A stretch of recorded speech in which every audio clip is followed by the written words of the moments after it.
Ne démissionnez pas. Demandez plutôt un départ négocié. Vous avez fait 5 ans, 8 ans, 10 ans dans l'entreprise et vous voulez démissionner. Vous savez que si vous démissionnez, on ne va pas tenir compte de votre ancienneté de 8 ans, 10 ans. Demandez plutôt un départ négocié.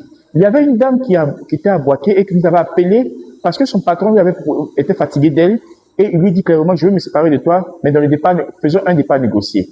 Elle avait accepté le départ négocié, mais il lui propose la somme de 300 000. Ce qui n'est pas normal. Parce que dans le cas d'un départ négocié, les droits sont énormes. Je vais vous expliquer quels sont les droits qu'on doit vous donner dans le départ négocié. Nous regardons. Si, par exemple, l'employé, c'est à la fin du mois que l'employé doit partir, vous acceptez le départ négocié, on doit vous donner le salaire du mois, l'indemnité de congé, l'indemnité de préavis, la gratification, l'indemnité de départ. On n'avait pas ça l'indemnité de licenciement, cette fois-ci on appelle ça l'indemnité de départ, parce qu'on n'a pas besoin de licenciement là-bas. L'indemnité de départ. Ensuite, la prime incitative de départ, encore appelée l'indemnité transactionnelle. Cette partie-là, c'est là l'employé peut dire que bon, moi je veux 7 mois de salaire, je veux 8 mois de salaire, je veux 9 mois de salaire.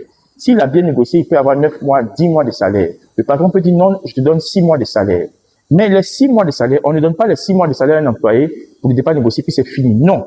On lui donne les 6 mois de salaire qu'on appelle indemnité transactionnelle ou prime incitative de départ et on lui donne en plus de ça le salaire du mois, l'indemnité de congé, l'indemnité de préavis, la gratification et l'indemnité de départ. Tout cela s'ajoute et il reçoit vraiment beaucoup d'argent. Voilà pourquoi il est intéressant de ne pas démissionner, mais de causer avec votre patron et demander un départ négocié. Car dans le départ négocié, vos droits sont énormes, différents d'une démission. Merci, c'est Alistair Cablon de l'association Juristes Chrétiens pour tous.